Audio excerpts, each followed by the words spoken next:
আলহামদুলিল্লাহ প্রায় 200 kilometre drive করে আমরা এই জায়গায় চলে এসেছি।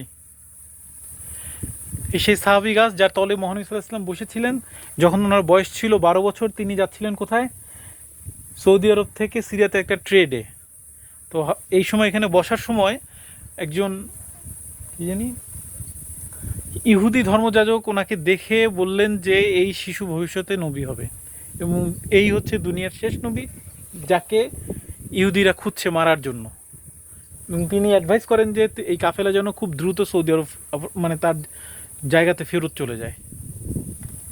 এই সেই গাছ, আল্লাহর অশেষ রহমত যে আমরা এই জায়গাতে আসতে পেরেছি। আমি একটু গাছটাকে ধরি।